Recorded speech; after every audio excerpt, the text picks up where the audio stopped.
Welcome back, BIO178. In this video, we will talk about some ways to use molecular data to identify if local adaptation is happening. And we'll talk about two main molecular approaches, NDS ratios and whole genome scans to identify outlier loci.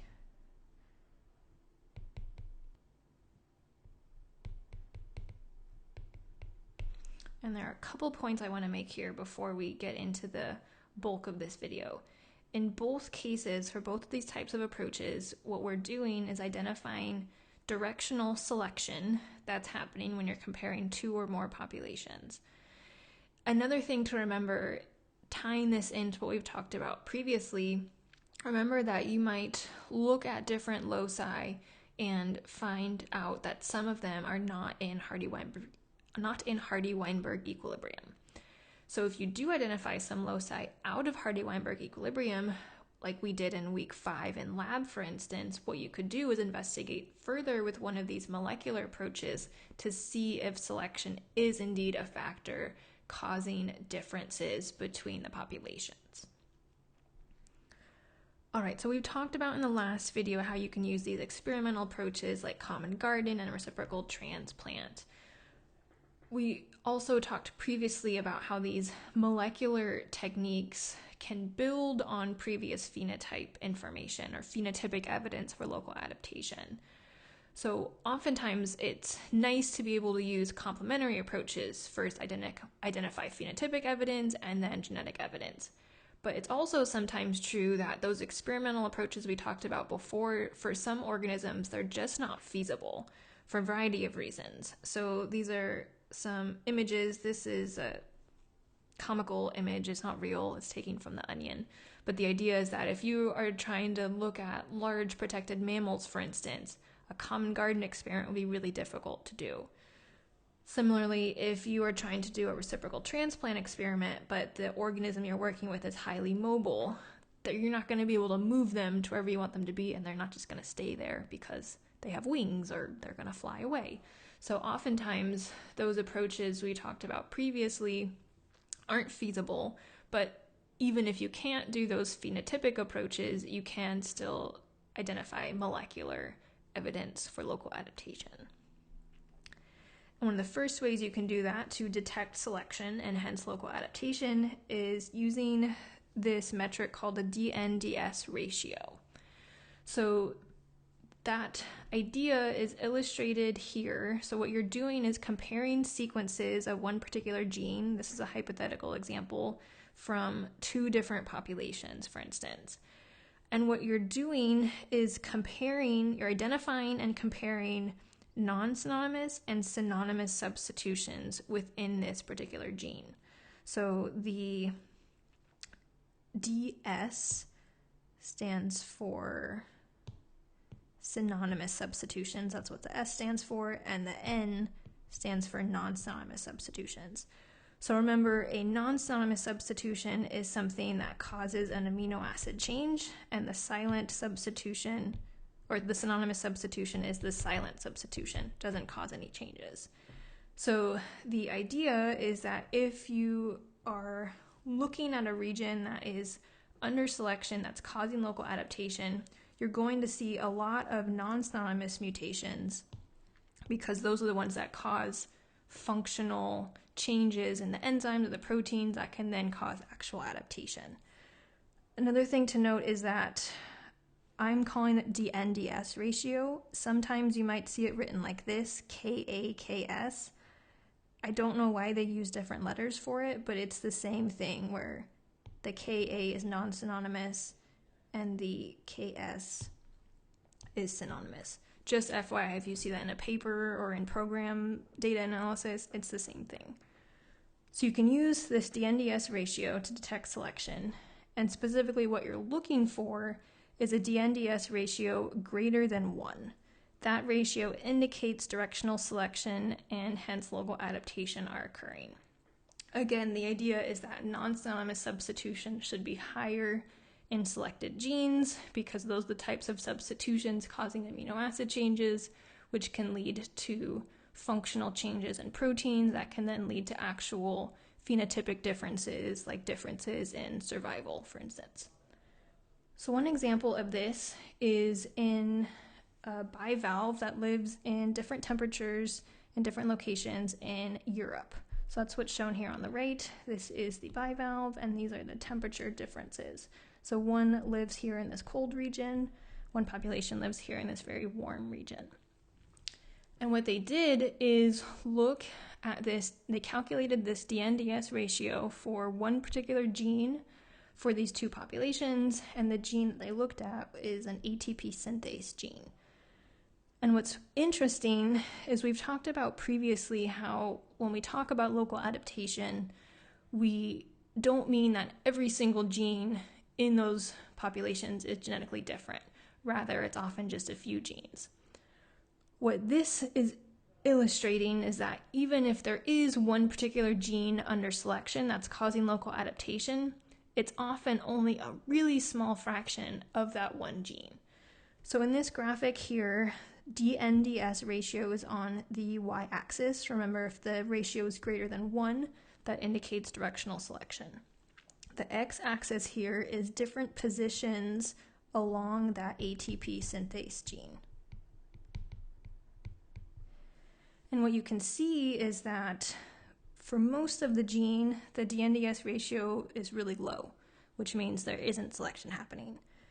The regions where you have high NDS ratios and lots of selection, that's only 6% of the overall gene.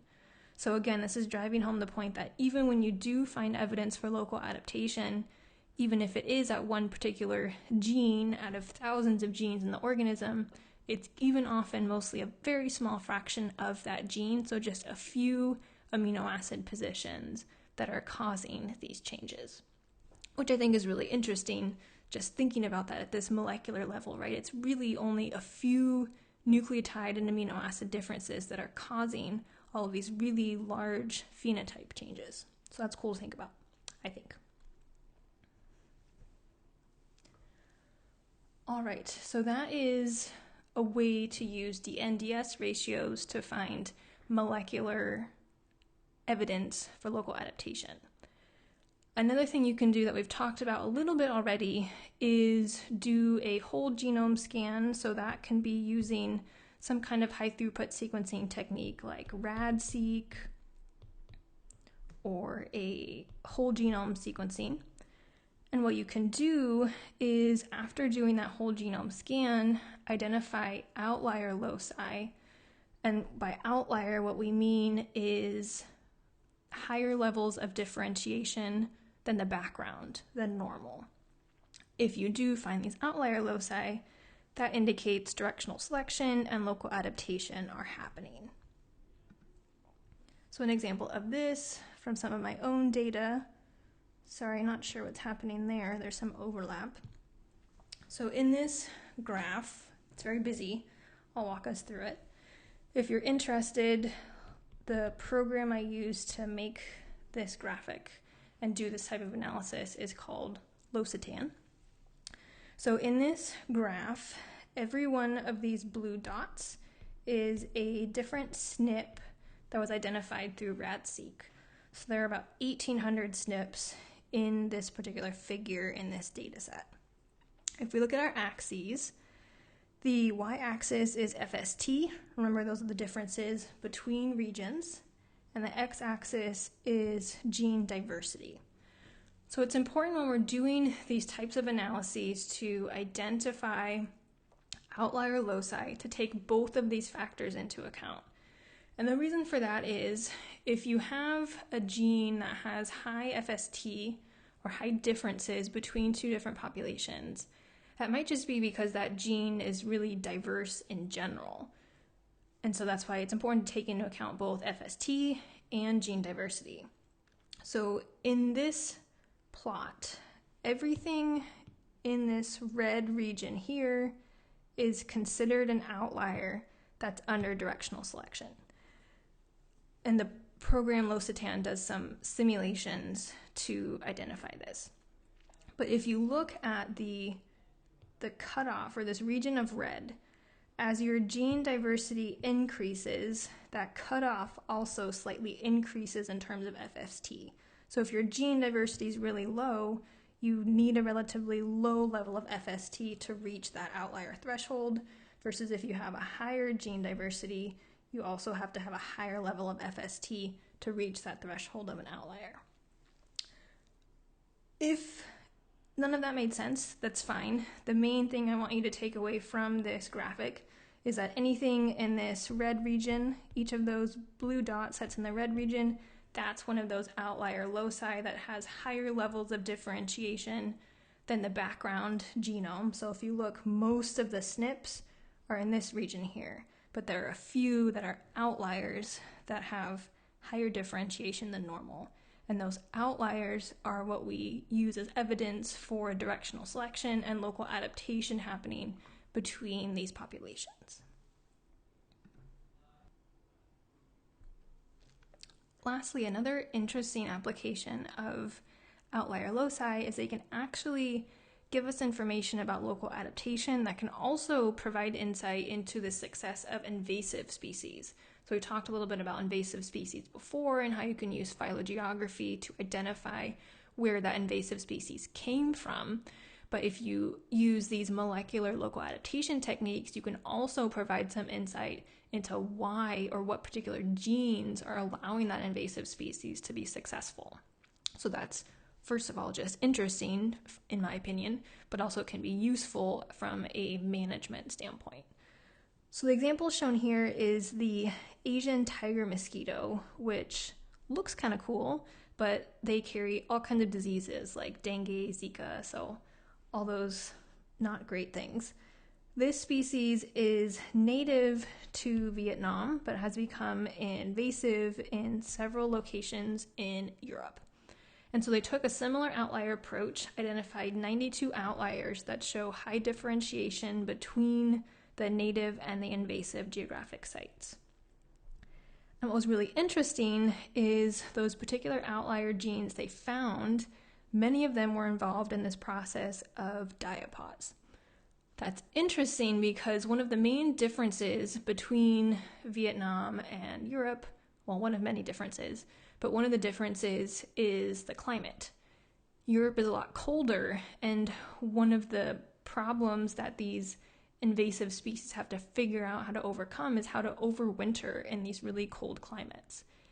And this genetic evidence indicates that these tiger mosquitoes are able to do that by having their eggs enter this diapause phase where they're essentially pausing development, kind of putting a pause on everything, and they're able to survive the cold winters, the cold temperatures in this diapause stage.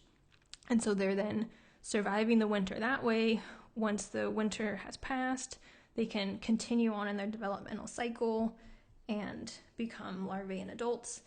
But that's one of the reasons why this particular species has been able to be successful in this cold climate, is there is selection happening at these particular diapause genes that are causing differences in the life cycle, which are then beneficial and allowing that tiger mosquito to live in Europe, where the native populations in Vietnam can't do that because there's been no selective pressure for them to evolve that way. So again, kind of cool.